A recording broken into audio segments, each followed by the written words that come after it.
Every time I look at you, every time our eyes meet, sparks start to fly. You get me? Like, my goodness, they got me licking my lips and shit. Like, Lord have mercy, baby oil was not banned in my heart. I was gonna rub you down. Oh, no, I kid, or am I? Am I really? Never mind. Anyway, hi, how guys doing? Doing good, you're doing swellly, yeah, because I am, and hope you too. Now, ladies and gentlemen, today we're gonna discuss of something that's been weighing heavy on my heart. Weighing heavy on my heart, weighing heavy on my head, or in my head. You get me? Because the man has been thinking. Okay, the 90s. Yes, I'm discussing about the 90s and many aspects of the 90s, but like mainly the main topics of this is just gonna be about the music and the movies and stuff directed to animation. You get me? Just things I want to talk about and you listen to it. I guess that's our relationship. I talk, you listen, or whatever. You get me? But anyway, number one being is the animation. I gotta be admitting something positively.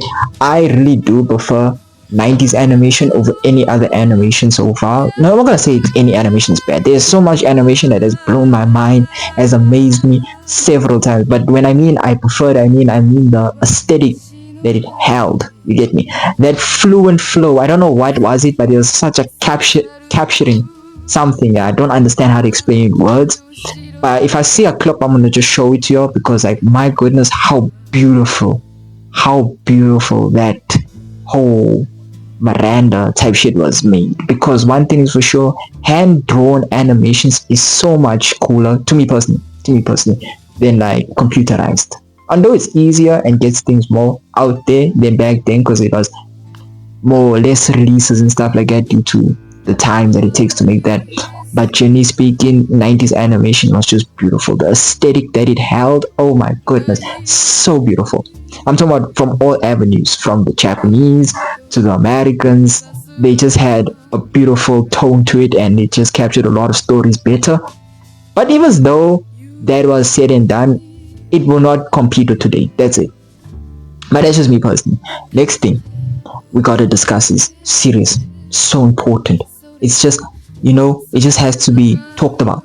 Now, like, generally it has to be talked about because, like, you, me, and everybody else was made by an R. Kelly song.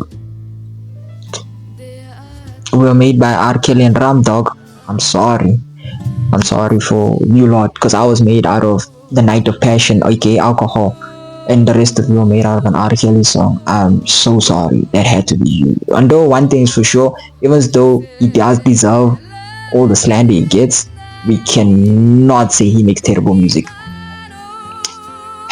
He carried everybody in the freaky behavior. He carried it, and we are the victims of it. That's all I have to say about that. But generally speaking, like, the 90s was freaky, dog. Although they were separated to two categories, hopeless romantics and freaks. But I'm going to discuss more about the freaks because they had a much more of an impact than the hopeless romantics. Let me be real with you. The freakiness was on an all-time high. You think we are freaky then? And you think we freaky now? Shit, the 90s has just a whole different freak about them. They actually had songs about freaking tonight. They had songs just saying ooh and ah. They had songs about G-spots. They had songs about the G. What the fuck? Bro, you thought the women were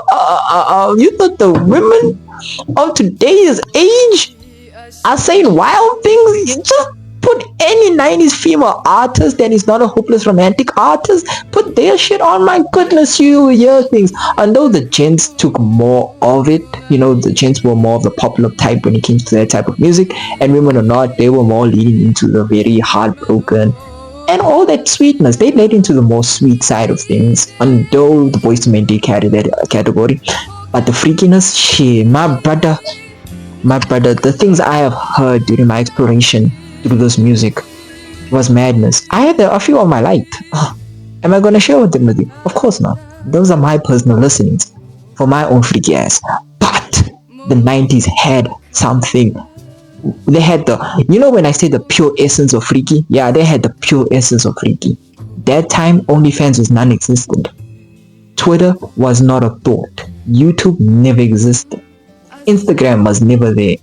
They got out to tell you freakiness, and that's the problem.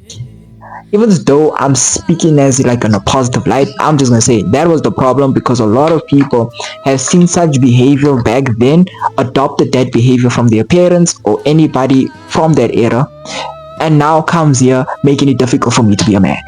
I can't be out here proudly as a gent, because if I say proudly as a gent, you know what nonsense they'll pull up.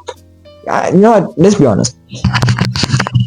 Women did carry the chest in the pain on socials, but the men, my goodness, like I go back to it, the trend of he drained me, my goodness. And then that man of the year, the things I have seen gents do makes it so difficult for me to be a gent. Goodness, like why make my life hard? But yeah, that's like the problem of it. But all in all, the 90s is a core thing that we all need to respect and not discard, because a lot of things is better being learned from the past than the present. I promise you, we could be all better people if we just learn from the past. That's the point of the video, is just to ensure that we all learn from our past. Okay, it's important to learn our past, whether it's from a book, whether it's from a movie, whether it's from music itself. There's all something to learn, and there's so many things that we can say that are wrong that we are taking into today. But that's the problem. The positive part of it was a vibe back then. All I can say, it was a vibe from my experience from seeing it. It was a vibe, and the way my parents talk about it, it was a vibe. And those, if your parents is of 1960 and 1970, this does not apply to you, because you were born in an era. Your parents made you when they shouldn't have been making you. You know what I mean? If your father is 55, I'm speaking like that. If your father's like 55, 60, there's an issue. I wanted to do that, so I said that's cool. But anyway, that's all I have to say about the video. If you like it, comment your thoughts about it. You get me? And all I can say is, all in all, is that let's just, let's not be daddies. You get me? This generation is that far ahead. But yeah, I just want to talk about that. And if you like the video, like it, comment your thoughts. And if you fucks with me, you should probably do hit the subscribe button. And yeah, I'll catch you in the next one.